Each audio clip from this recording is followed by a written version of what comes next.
Well, we had it all the way. Whew. What a great game. Just very, very pleased with my team to come back the way that we did. We were down 5-2 going into the seventh inning with 9 outs to go. And, our guys started to put together some really good at-bats. We started out hot, swinging the bat well, and then Crow, being Crow, one of the best pitchers in the country, changed his game plan a little bit, started mixing pitches a lot more, and we didn't make a lot of adjustments off of him from about the third inning on. And then, there at the end, we started to figure it out a little bit, put together some good at-bats, and you could see that momentum starting to turn in our dugout.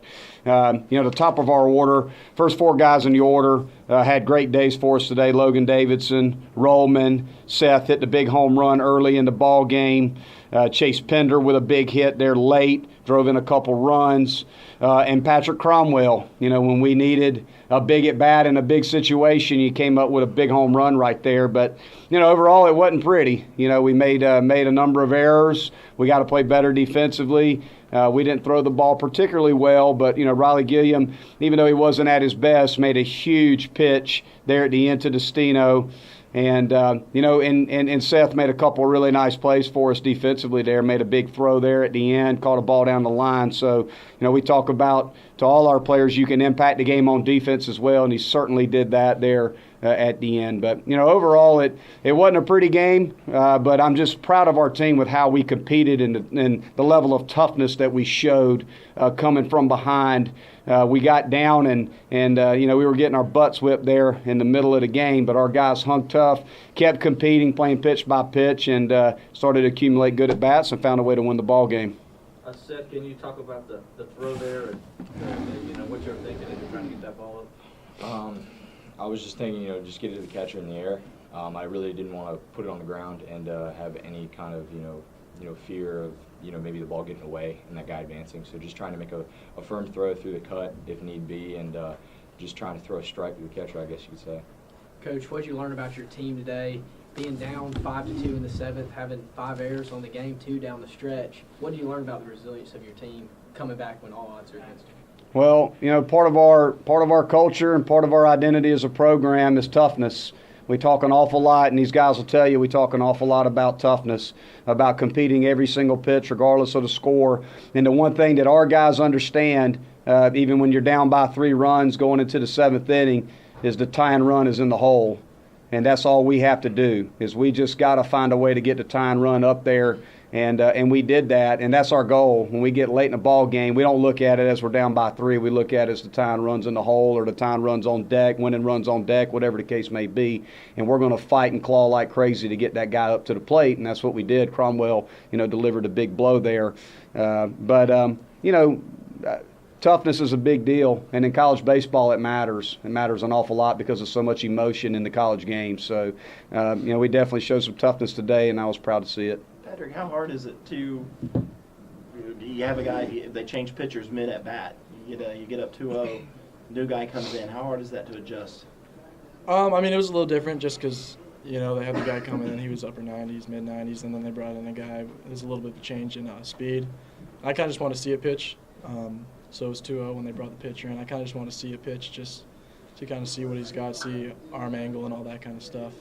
And then you just saw the next pitch well and put a good swing on it. And I might have got help from the wind, I don't know, but it carried a little bit. Riley, I know you love the runs that they got for you there in the top of the ninth, but do you feel like maybe the long layoff there maybe hurt you a little bit, got a little cool? Yeah, I guess that's the one flaw in floor field is when you're in the game, you don't really have a place to stay warm if the inning runs long. But I just kind of stuck to my game plan and stayed calm in the dugout and got excited and went out there and pitched. Seth, after dropping one last night and then getting down 5-2 today, what was the mood like in the dugout, and how did you guys kind of rally through that? I think it was like any other day. We're going out and we're trying to compete. We're trying to play the best of our abilities and just do the little things right. Coach talks about those all the time. Is just doing the little things. What can you control? Well, we went out there and we're just looking for pitches to hit and doing everything we can. And if you make an error and you're being aggressive, then that's just how it is. But just mentally, just going out there and in every situation, just preparing yourself, hey, we can win in any situation throughout the game. And I felt like we had that throughout this whole game. And even pre-game, I felt like, we had no fear, like, hey, we dropped them last night. After the game last night, I feel like we just came out and we just competed today, and like with no fear of, what happened yesterday. Coach Lee, what would it mean to go out tomorrow and pick up a series win against this really good South Carolina team at Founders Park? Well, I mean, obviously South Carolina is a great team, and it would obviously be awesome to win the series, and but they're going to be at their home park, and they're going to be ready to go, and we know that we've got a tough test ahead of us going into one of the toughest crowds in the country, and a great program, great team at home. And in a hostile environment against Hill, who's a really, really good starter. So we know we've got a tough test ahead of us, but that's just the way we like it. The tougher it is, the better we like it. That's what we talk about all the time. When our backs are against the wall and when we've got a tough test, we embrace that toughness, and we're looking forward to it.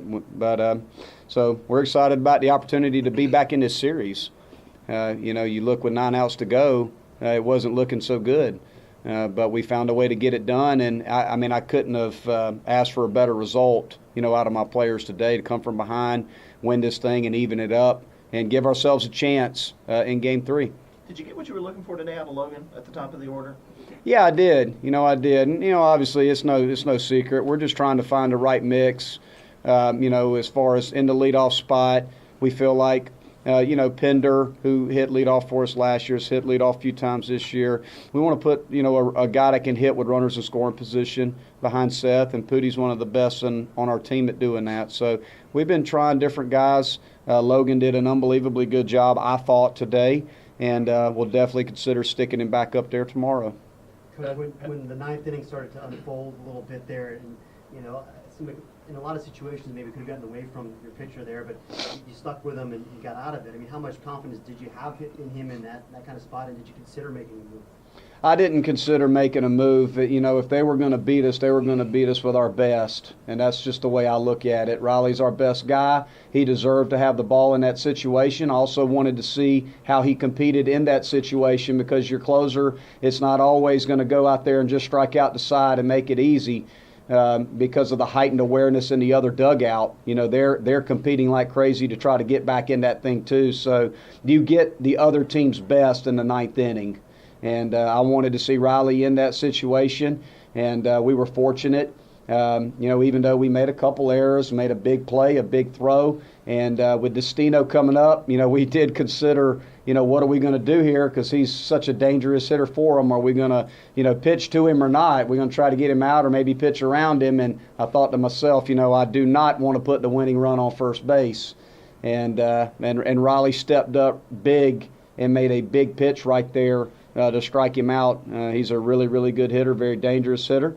And he represented a winning run. So I wanted to see what Riley would do in that situation, and he came through big for us. Riley, can you talk about that last out with Justina? Yeah, I got behind 2-0. I didn't have my best stuff. It was just an off day, and I just stayed with my process, breathed in between each pitch, made the first strike, made the second strike, and then I kind of had a feeling, because he's such a big hitter, he has bigger strike zone. I knew he probably has a harder time coming around on that inside fastball. So I trusted pitching coach C, and I just threw with conviction. Monty, what's your bullpen look like for tomorrow? We feel pretty good about our pen.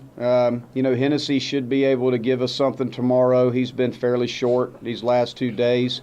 We've got Brooks Crawford who can go. We've got Ryan Miller who can go. We've got Schnell, another left-hander we can use out of the bullpen. We feel like we've got Beasley. We haven't thrown Beasley at all. Beasley's got really good stuff, so we can run him out there. We feel like we've got enough options tomorrow, and we've got Eubanks. And if Alex is on his game and down in the zone and doing what he's capable of doing, he can definitely give us a quality start. Monty, did the ball also get there in the 9th give you a little scared? It certainly did. With the short porch to left when he hit it, yes, it certainly did. Seth, obviously Will Crow, the guy with the premium stuff, you figured him out in your first at-bat, but it seemed like he made a lot of adjustments throughout the game. How tough of an at-bat is he at the plate, and how do you approach a guy like that? Obviously, the first at bat, you're just you're looking for something to hit, and obviously in the first inning, the pitcher's trying to establish a fastball. So that's what I was looking for in that first at bat. And as I came up later and later at bats, he started running two seams away, and sliders, curveballs, changeups. Really, he's throwing everything in the kitchen sink at me. So you just have to be patient in those situations, and to be honest, you can't really be upset with a guy like that throws a great pitch and gets you out, because he's just such a great pitcher, and they got such a great pen also and all that kind of stuff. And those guys they're going to get to you sometimes, and you just got to accept that and move on to the next pitch, next at bat.